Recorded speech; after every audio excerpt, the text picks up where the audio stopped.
যে ওই ব্যবসায়ী যেমন তার স্বর্ণগুলি সুন্দর করে গুছিয়ে ব্যাগের মধ্যে নিয়ে বাড়িতে যখন যায়, পথের মধ্যে ছিনতাই হতে পারে, রাহাজানি হতে পারে, অ্যাক্সিডেন্ট করে নষ্ট হয়ে যেতে পারে, এগুলো ভয় থাকা সত্ত্বেও যেমন জীর্ণ শীর্ণ হয়ে বাড়িতে ফিরে, না জানি কখন ছিনতাই হয়ে যায়, ডাকাতের কবলে পড়ি। ঠিক তদ্রূপ একজন ইমানদার সর্বহালতে সর্ব অবস্থায় এই চিন্তা থাকতে হবে, কোন সময় যেন কখন যেন শয়তান নামে শত্রু আর নফস নামে শত্রু আমার ঈমানটাকে চুরি করে নিয়ে যায়। সুবহানাল্লাহ বলেন। কোন সময় যেন চুরি করে নিয়ে যায় এই চিন্তায় থাকতে হবে, মগ্ন থাকতে হবে। সহিহ বুখারীর ব্যাখ্যাকার নাম হলো সাদউদ্দিন সাফির রহমাতুল্লাহি আলাইহি। সাদউদ্দিন সাফির রহমাতুল্লাহি আলাইহি বলেন, একটা কাহিনী আসছে যে তিনজন আবেদ ব্যবসা করার, তিনজন আবেদ হজ করার জন্য যাচ্ছিলেন। প্রতিমধ্যে সন্ধ্যা হয়ে গেল, তিনজন আবেদ বলল ঠিক আছে, আজকে প্রথম রাত্রি আমরা সামনে যে গ্রাম দেখা যায় সেখানে রাত্রি জাগরণ করব। রাত্রি জাগরণের উদ্দেশ্যে গ্রামে চলে গেল। গ্রামটা ছিল খ্রিস্টানদের, কাদের? খ্রিস্টানদের গ্রাম। সেখানে যাওয়ার পরে ওই তিনজন আবেদ মানে বোঝেন তো, ইবাদতকারী। প্রথম আবেদ সব থেকে বেশি আল্লাহ ভীরু, সে একজন খ্রিস্টান মেয়েকে দেখার পরে তার প্রেমে মগ্ন হলেন। নাউজুবিল্লাহ করেন। প্রেমে মগ্ন হওয়ার পরে ওই দুইজনকে বললেন, ভাই আজকে রাত্রি জাগরণ করার পরে সকাল হয়ে গেলে তোমরা দুইজন চলে যাও হজের উদ্দেশ্যে। আমি এই মেয়েকে দেখেছি, এক নজরে ভালো লেগেছে, ওই মেয়েকে আমি বিবাহের প্রস্তাব দেব।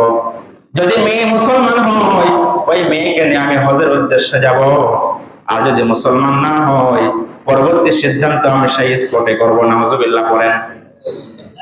সকাল হয়ে গেল, দুইজন আবেদ চলে গেল। বড় আবেদকে ছেড়ে বড় আবেদ তখন ওই মেয়ের বাবাকে প্রস্তাব দিল, মশাই আপনার মেয়েকে আমার বড় পছন্দ হয়েছে, আপনার মেয়েকে আমি বিবাহ করতে রাজি, আপনি কি রাজি আছেন? আমি অনেক ধন সম্পদ ওয়ালা ব্যক্তি, হজের জন্য যাচ্ছি, আমার অনেক সম্পদ বাড়িতে আছে। ওই মেয়ের পিতা বললে, হ্যাঁ তোমার সঙ্গে আমি বিবাহ দেব, শর্ত একটা, দেন মোহর বাবদ তুমি যে মুসলিম ধর্ম ত্যাগ করে খ্রিস্টীয় ধর্ম গ্রহণ করতে হবে। নাউজুবিল্লাহ পরে ওই আবেদ তখন বলল, ঠিক আছে আমি আমার ধর্মকে ত্যাগ করলাম, নাউজুবিল্লাহ ত্যাগ করলাম, খ্রিস্টান হয়ে গেলাম, তোমার মেয়েকে আমার সঙ্গে সাথে দিয়ে দাও। বিবাহ দেওয়া হলো। হজের সময় পার হয়ে গেল। 2 মাস অতিক্রান্ত হওয়ার পরে হজ যখন শেষ হয়ে গেল, এমন সময় সেই ব্যক্তি মালাকুল মউত এসে সেই ব্যক্তির জানটা কবজ করে নিয়ে গেল। ইন্না লিল্লাহি বলেন। জান কবজা করলো।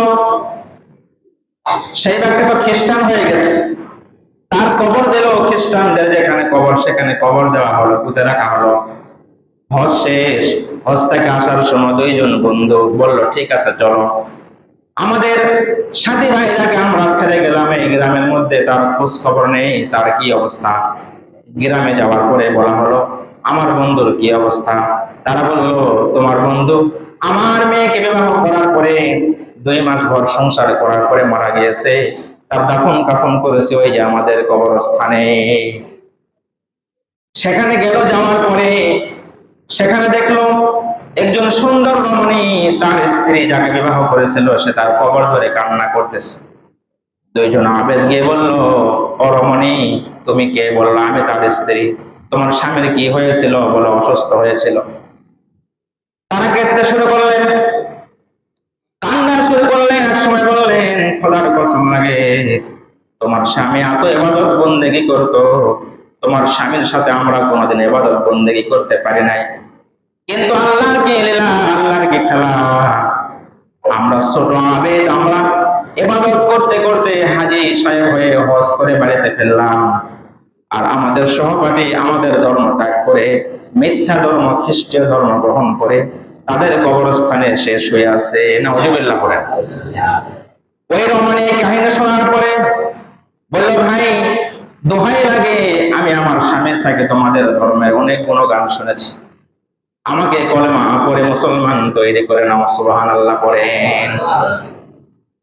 সাদউদ্দিন সাফি রাহমাতুল্লাহ আলাইহি এই ঘটনাকে উল্লেখ করে বলেন, দেখুন ওই যে ধর্ম সূত্রে বংশীয় সূত্রে মুসলমানিত্ব পাওয়ার পরে কোন সময় যেন ঈমান চলে গেল, সে বুঝতে পারলো না, মৃত্যুর সময় বেঈমান হয়ে মারা গেল, খ্রিস্টান হয়ে মারা গেল। আর একজন খ্রিস্টান ঘরে জন্ম লাভ করলো তার স্ত্রী, সে নতুন কালেমা পড়ে ইসলাম ধর্ম গ্রহণ করে মুসলমান হয়ে পরবর্তীতে মারা গিয়েছে, সুবহানাল্লাহ পড়ো।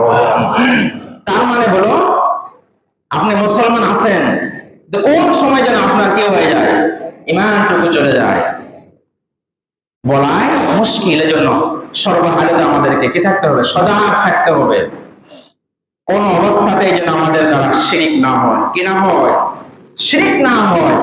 কিন্তু মাশাআল্লাহ মতো সর্বহালতে সর্ব অবস্থায় শিরিক করতেছে, মাজারের সেজদা, মাজারের সিন্নি, মাজারে গিয়ে মান্নত, সবগুলো শিরিক।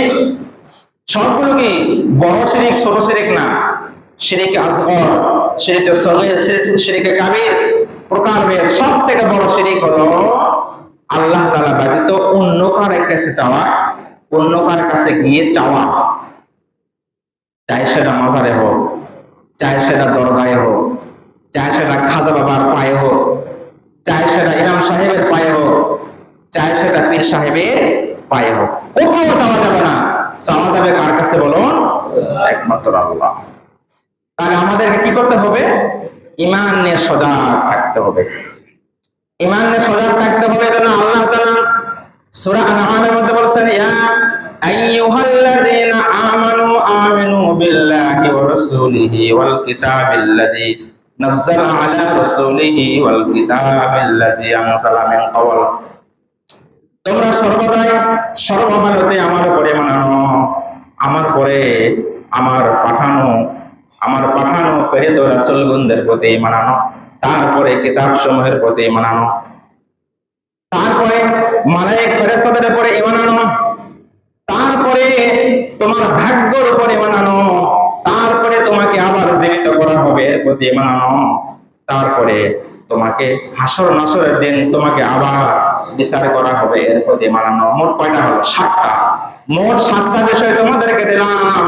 এই 7টা বিষয়ের প্রতি তোমরা যদি ঈমান আনার পরে, তাহলেই তোমরা পরিপূর্ণ মুমিন হতে পারবে, সুবহানাল্লাহ করেন। 1 নম্বরে কি বললাম, আল্লাহর প্রতি অগাধ বিশ্বাস, আল্লাহ তাআলার প্রতি অগাধ অঢেল বিশ্বাস, তিনি সবকিছু করেন, তিনি ব্যতীত কেউ কিছু করতে পারে না। কিন্তু কখনো আল্লাহকে নিয়ে গবেষণা করা যাবে না, আল্লাহ কেমন, আল্লাহ কোথায় থাকে, এটা নিয়ে গবেষণা করা যাবে না। এগুলো ফাউল, এগুলো আমাদের ব্রেনে, আমাদের দিমাগে, মস্তিষ্কে ঢুকবে না। সামান্য একটা এক্সাম্পল, মনে করেন আপনি প্রশ্ন করেছেন আল্লাহ তাআলাকে কে বানাইছে, আমি যদি উত্তর করি আল্লাহ তাআলাকে অমুক ব্যক্তি বানাছে, প্রশ্ন কি শেষ হলো? শেষ হলো না, আবার প্রশ্ন করবেন ওই ব্যক্তিকে কে বানালো।